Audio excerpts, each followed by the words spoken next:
Merci d'écouter France Inter. C'est un problème qui se pose à chaque vacances pour les personnes célibataires, totalement seules ou avec des enfants. Comment partir sans payer trop cher et sans rester non plus tout seul dans son coin? À Montpellier, une agence s'est créée sur Internet il y a quelques mois pour voyager en groupe et faire connaissance avant de partir. Covoyageurs.com leur est entièrement dédié. Marina Paris a rencontré les fondatrices. Aude et Sarah sont amies depuis 10 ans. D'abord collègues dans un tour opérateur parisien, elles ont eu l'idée de monter leur agence à la suite de ce constat expliqué par Sarah. Les solos, en fait, sont très souvent confrontés à deux problèmes. Le premier, c'est qu'ils ont peur de se sentir isolés au sein d'un groupe qui serait constitué exclusivement de couples.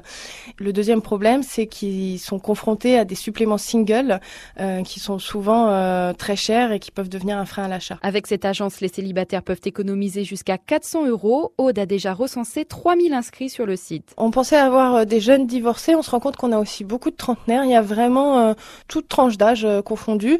On essaye justement de faire des groupes équilibrés, hommes-femmes, et de regrouper nos covoyageurs par tranche d'âge, puisqu'effectivement, ça fait partie intégrante de la réussite d'un voyage, de savoir avec qui on part. L'agence constitue des groupes de 15 personnes. Le premier a pu partir en avril dans les calanques de Cassis. Pour Sarah, le réseau social a déjà fait ses preuves. C'est une jolie histoire d'amitié. On a deux dames, en fait, qui sont parties sur une escapade dans les calanques de Cassis.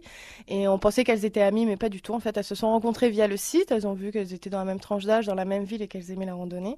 Elles devraient repartir ensemble à la rentrée. L'agence devrait rapidement évoluer. Les deux amis parlent déjà de développer le concept sur des activités à la journée. Marina Paris, France Bleu Héros pour France Inter. 7h12 sur France Inter et une question qui vous